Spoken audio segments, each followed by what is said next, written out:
Cette audacieuse construction, ce dôme immense côtelé comme une coquille Saint-Jacques, c'est le nouveau palais du Centre national des industries et techniques, édifié dans la proche banlieue parisienne, exactement au rond-point de la Défense à Puteaux. La ligne de chemin de fer de Paris-Saint-Lazare à Versailles passe à proximité immédiate du nouvel édifice.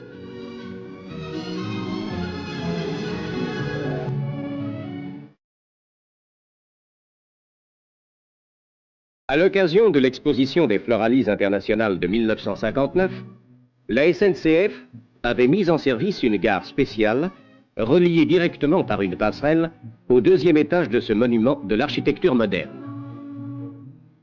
L'importance exceptionnelle de cette manifestation florale laissait prévoir un afflux considérable de visiteurs, simples curieux ou amateurs passionnés d'horticulture.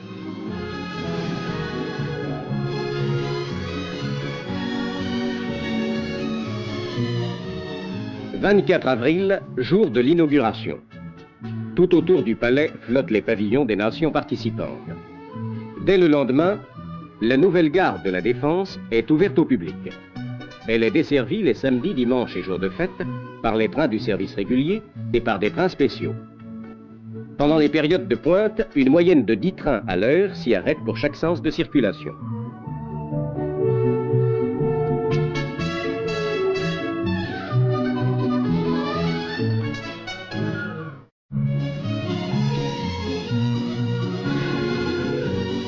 La Régie autonome des transports parisiens a également organisé un service spécial d'autobus. Mais cette desserte routière ne pouvait pas, à elle seule, transporter la totalité des visiteurs aux heures les plus chargées, sans le concours du chemin de fer.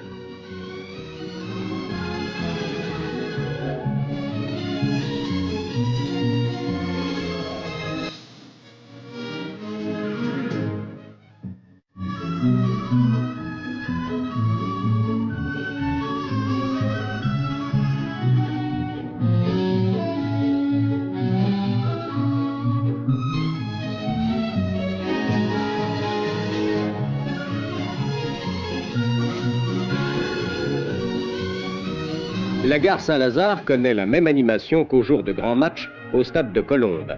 Mais l'affluence des voyageurs, au lieu de se limiter à quelques heures, ne cesse pas de la journée.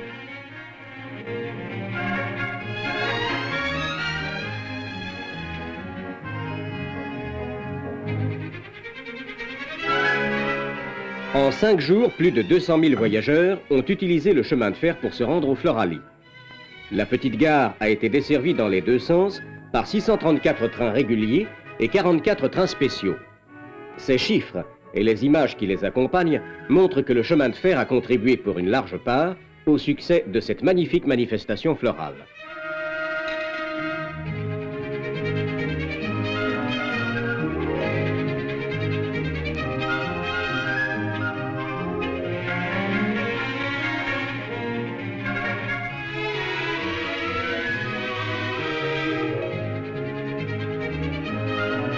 « 1 700 000 visiteurs, soit 2 fois plus qu'au dernier salon de l'automobile pour une même durée, sont venus admirer les plus belles fleurs de la Terre dans la plus grande serre du monde. »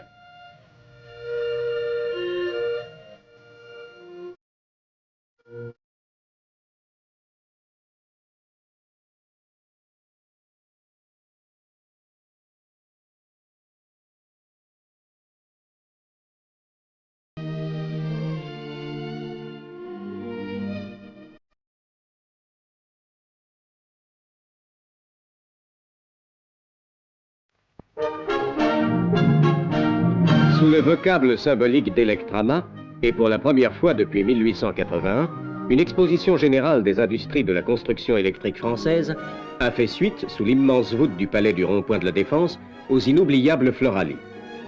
L'ensemble des stands que l'on voit ici en cours d'installation couvre au total 40 000 mètres carrés. C'est de loin la participation la plus importante que l'industrie française ait jamais prise à une exposition de ce genre. Toute la gamme des appareils intéressant le grand public et dans les secteurs les plus divers de l'énergie, de la traction, de la mesure, des télécommunications, participe à cette manifestation des temps modernes. Bien entendu, la SNCF est représentée par quelques-unes des plus intéressantes applications de l'électricité au chemin de fer.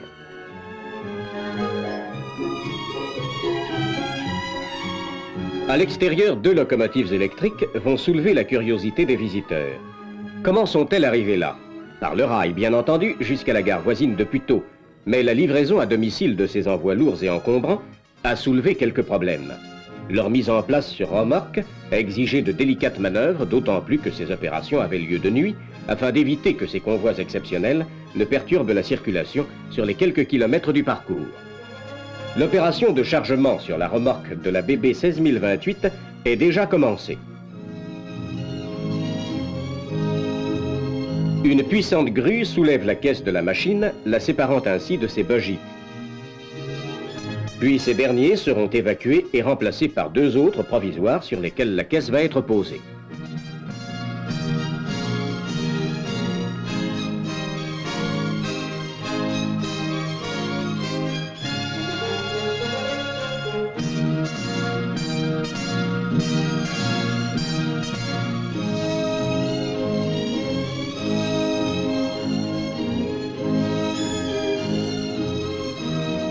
Les 2 bogies moteurs, à leur tour soulevées par la grue, vont être placés sur la plateforme de la remorque spécialement aménagée pour ce genre de transport.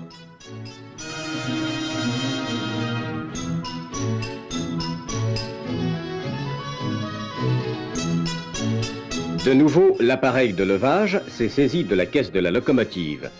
Les bogies provisoires ont été escamotées.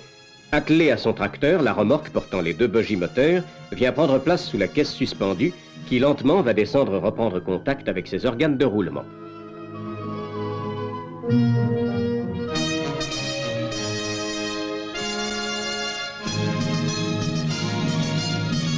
Solidement arrimée sur la remorque, la locomotive de 84 tonnes, tirée par un tracteur de 220 chevaux, s'achemine lentement vers le palais de la Défense.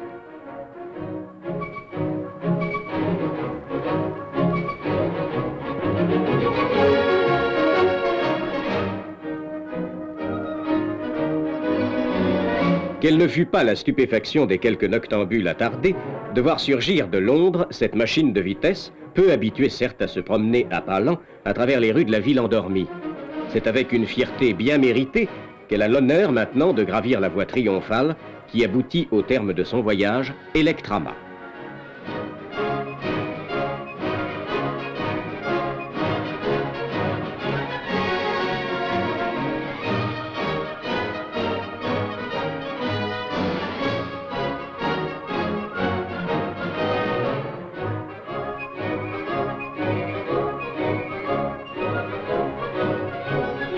Sans incident, le lourd convoi est arrivé à destination. Le jour est venu. Une manœuvre délicate permet la mise en place de la machine sur la plateforme du stand d'exposition, préparé spécialement.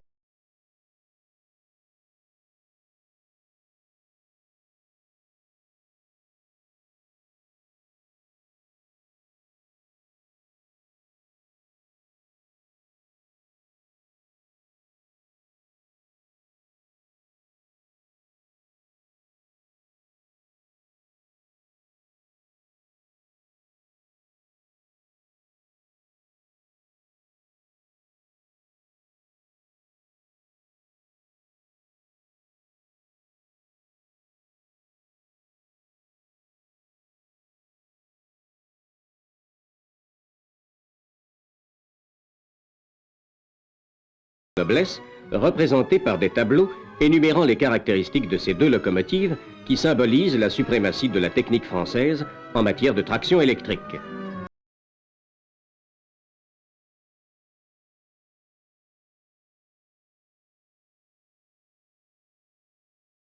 À l'intérieur du palais, transformé en sanctuaire de l'électricité, on a mis la dernière main à l'installation des stands et des appareils exposés. Demain, 2000 ingénieurs présenteront au public la gamme complète de leur réalisation, depuis des machines mesurant plus de 30 mètres ou pesant plus de 100 tonnes, jusqu'aux appareillages lilliputiens élaborés par les techniciens de l'industrie électronique.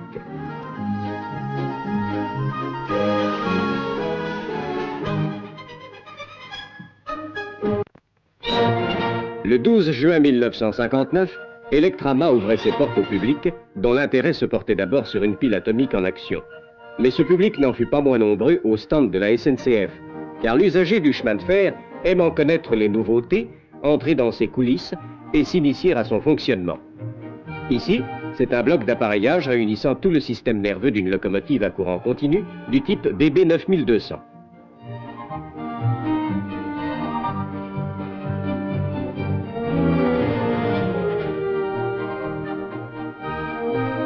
Là, c'est un bogie équipant les BB 16500 à courant monophasé industriel, dont l'une est exposée à l'extérieur.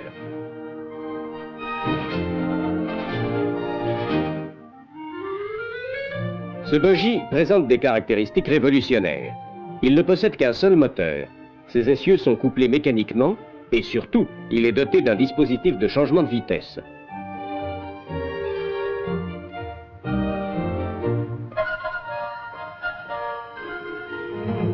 Les BB 16500, dont le poids n'est que de 67 tonnes, peuvent, grâce au double rapport d'engrenage, remorquer au choix soit un train de 550 tonnes à 150 km à l'heure, soit un train lourd de 2490 tonnes en rampe de 5 pour 1000. Ces redresseurs du type ignitron sont l'une des pièces vitales des plus récentes locomotives à courant monophasé.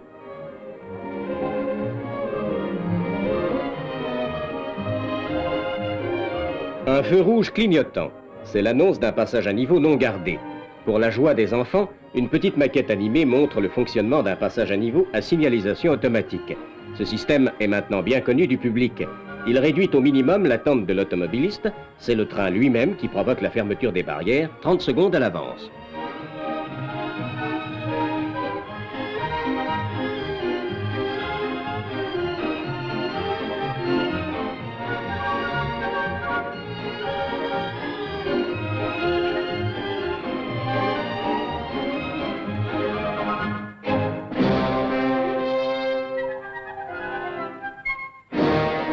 Cette maquette est la reproduction exacte du poste d'aiguillage type PRS de Lille qui permet la commande de 417 itinéraires.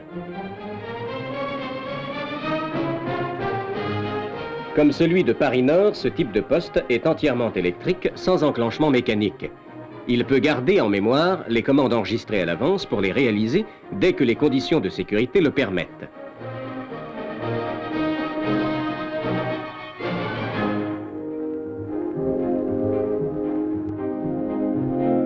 L'ange gardien du rail, c'est le poste de régulation grâce auquel la circulation des trains est réglée minute par minute. De ce pupitre, le régulateur suit pas à pas, si l'on peut dire, tous les trains qui circulent dans la zone qu'il contrôle, et cela parfois sur une distance de plus de 100 km.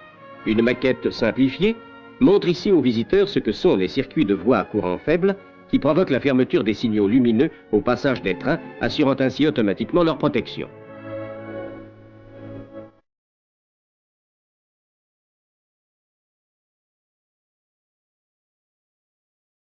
La SNCF présentait encore à cette exposition les postes de radiotéléphone mis à la disposition des voyageurs dans les rapides Paris-Lille.